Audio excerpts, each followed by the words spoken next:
Après Noël, après le premier de l'an, eh bien la première date festive de 2021, c'est le 6 janvier, l'épiphanie. Alors on n'a pas d'or, on n'a pas de myrrhe et on n'a pas d'encens, mais par contre, on va fabriquer la galette des rois frangipane avec Julien Andral. Bonjour Julien. Bonjour. Julien, champion départemental 2019 et 2020. Frangipane spécialiste, pourquoi la frangipane? Enfin, c'est ce que je maîtrise le plus, je pense. J'ai fait mes premières coques en ouvrant la boutique. C'est vrai que toi tu viens du Nord. Hein. J'ai toujours travaillé sur Paris, après je suis originaire de Cahors, mais... Voilà, donc la frangipane, pour faire une bonne galette frangipane, qu'est-ce qu'il faut? Du bon beurre. Un peu d'amour aussi? Beaucoup d'amour. Alors l'amour, on va vous en donner dans quelques minutes avec Julien, la fabrication de la galette frangipane. Donc là, on va lancer le feuilletage, la première partie. Le feuilletage, il se compose d'une détrempe et d'un beurre farine. Donc là, on va lancer le beurre farine. C'est un beurre pommade où on y ajoute un tiers de son poids en farine. Donc là, le beurre, il est bien pommade, bien souple, il n'y a pas de morceaux. On va pouvoir le mettre en première et on va le laisser tourner pendant 4 à 5 minutes jusqu'à ce que ça fasse une pâte homogène. Donc là, ça y est, on a le beurre farine qui est fini de pétri. On voit la farine, le beurre, tout est bien mélangé ensemble. L'un ne fait que l'autre. Et on va pouvoir la débaquer, la peser en pâton. Là, maintenant qu'on a débaqué, on va pouvoir peser les pâtons pour les mettre en carré, en forme, pour faciliter le montage. Et pendant ce temps, on va lancer la détrempe, qui est le mélange sel, eau, farine et un beurre pommade. Donc on va mettre l'eau par-dessus la farine et en dernier le beurre. Donc ce beurre là, on ne le met surtout pas en contact avec l'eau, on le met bien sur le dessus. Sinon on va retrouver des grains de beurre à l'intérieur du feuilletage. Et là, comme le beurre farine, on va le mettre 4 minutes en première et on le redétaillera. Donc là, on va faire le montage du feuilletage. On prend notre beurre farine, on va l'étaler de façon à ce qu'il soit plus grand que la détrempe pour que la détrempe soit bien fermée à l'intérieur. Là, on fait un feuilletage inversé, ce qu'on appelle, parce que normalement un feuilletage classique se fait dans l'autre sens. Le feuilletage inversé a une meilleure conservation et surtout il est bien plus feuilleté qu'un feuilletage classique. Donc là, on va inverser nos carrés, on va inverser les pointes afin que la détrempe soit bien fermée et que la pâte ne puisse pas ressortir pour que nos feuillets de feuilletage soient parfaits. C'est là qu'on commence à faire les feuillets. On va l'étaler doucement afin de ne pas écraser le feuilletage. Si on commence à lui tirer dessus maintenant, quand il va cuire, ce sera pas belle la galette. Donc là, on va faire un tour double, ce qu'on appelle un tour double.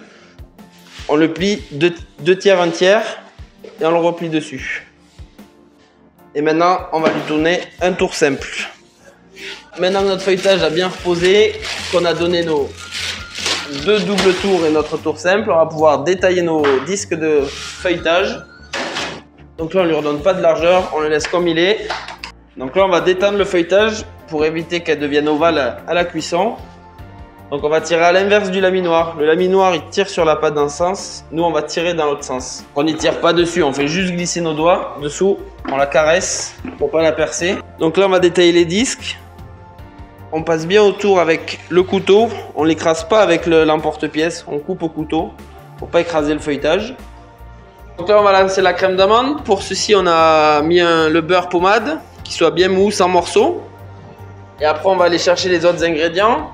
Donc on a le sucre, les poudres d'amande, les œufs et la crème pâtissière. Crème pâtissière qui est une base d'œufs, sucre, lait et poudre à crème.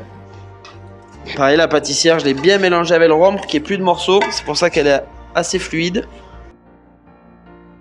Donc on a notre crème d'amande, nos disques détaillés. On va pouvoir monter la galette. Donc on a nos 2 disques. On va mettre la crème d'amande sur le premier. Donc l'élément indispensable, incontournable d'épiphanie, c'est la fève. Donc vu que c'est une galette de 8, on en met 2, comme ça il y a 2 rois. Donc il y a la crème d'amande. Là on va rajouter de l'eau sur le contour pour coller le deuxième disque. Alors ce qu'il faut, c'est l'humidifier et pas le détremper, sinon le disque du dessus collera pas à celui de dessous. Et là je vais venir mettre mon disque dessus, mais je vais pas le laisser dans ce sens. Je vais lui faire un quart de tour pour que les forces du feuilletage soient pas dans le même sens et éviter qu'elle devienne ovale, qu'elle reste ronde. Donc là, je le prends et hop, on lui donne un quart de tour. Une fois qu'on a posé notre disque de feuilletage, on enlève bien l'air avec notre main pour que la crème d'amande soit bien au contact du feuilletage.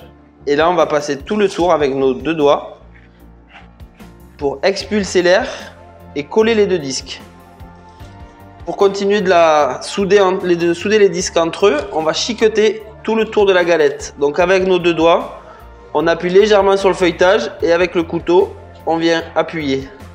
On va retourner la galette maintenant qu'elle est terminée pour faire l'étape finale, le rayage. Donc là, on va passer la première couche de dorure. On va la mettre au frigo une petite demi-heure, que ça croûte, et on repassera une dernière couche de dorure avant de rayer. Cherchez le centre de la galette pour notre départ de rayage. Et on va partir du centre en allant vers l'extérieur en faisant un demi-arrondi. Et ça, tout le tour de la galette. On arrive à la fin, le dernier trait, et après, on la perce. On va faire 4 trous avec la pointe du couteau pour que la vapeur qui est à l'intérieur lors de la cuisson s'évapore. Plus qu'à la mettre au frigo, la laisser croûter et d'ici une bonne demi-heure, 1 heure, on pourra la cuire. Donc là, on va prendre la galette, on va l'enfourner à 170 et on va la cuire à peu près 45 minutes, 1 heure. On va partir sur 40 minutes et on vérifiera. Ça y est, on a la galette des rois pour l'épiphanie, pour le 6 janvier. Julien, la galette des rois frangipane avec la crème d'amande. On va pouvoir la découper et puis nous la déguster quand même. Alors je te laisse faire. Et ben c'est parti. Donc on prend un couteau scie pour pas casser le feuilletage, on le scie. Alors vous la voyez, voilà, la galette des rois, crème d'amande de chez Julien Andral. Julien, où est-ce qu'on peut te retrouver la boulangerie-pâtisserie à Montflanquin? Alors à Montflanquin, bas du village, route de Villeneuve. On est ouvert tous les jours de la semaine, du lundi au samedi de 7h à 13h et de 15h30 à 19h. Et le dimanche, on est ouvert que le matin. Un seul conseil, réservé pour la galette des rois, je vous conseille, parce que vous pouvez vous retrouver sans. Ça serait quand même un gros problème. Allez, à très vite.